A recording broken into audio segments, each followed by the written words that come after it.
Dalawang magkaugnay na operasyon ang naisakatuparan ng Bagao Police Station na nagresulta sa pagkakaaresto ng dalawang suspect na pinaghihinalaang sangkot umano sa bentahan ng ilegal na droga sa Bagao, Cagayan. Narito ang report mula kay Patrolwoman Lainey Lorenzo. Dalawang magkahiwalay at magkaugnay na operasyon kontra iligal na droga ang isinagawa ng Bagao Police Station na nagresulta sa pagkakaaresto ng dalawang suspect na sangkot umano sa bentahan ng hinihinalaang shabu nito lamang ika-24 ng Hulyo taong kasalukuyan. Sa isinagawang operasyon ng Bagao Police Station, katuwang ang 1st Cagayan Provincial Mobile Force Company, Provincial Intelligence Unit at Provincial Drug Enforcement Unit, unang nahuli si alias Manoy, 25 anyos, binata at isang magsasaka mula sa Zone 1, Talang, Bagao, matapos kumagat sa isang operatibang nagpanggap bilang isang poster buyer sa New Cemetery Zone 1, Barangay San Jose ng nasabing bayan.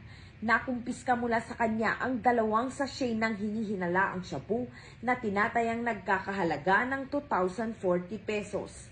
Ilang sandali lamang matapos ang unang operasyon, nahuli rin ang kasama umano ng unang suspect sa parehong paraan, si alias Rosley, 32 anyos, may asawa at residente naman ng Barangay Remus ng parehong bayan.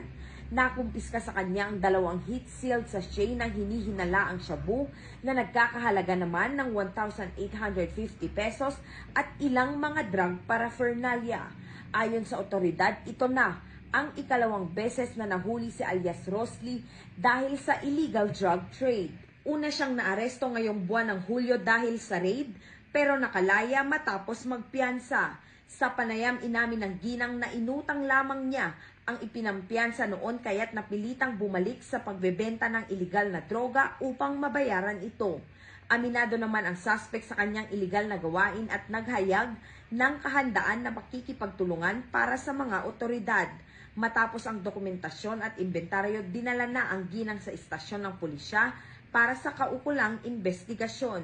Sa ilalim ng kampanya ng Bagong Pilipinas, mas pinaigting ng pambansang pulisya ang kanilang laban kontra iligal na droga bilang tugon sa panawagan para sa isang ligtas at mas maayos na bansa. Mula dito sa Lambak ng Cagayan, ako ang inyong PNN correspondent, Patrolwoman Lainey Lorenzo.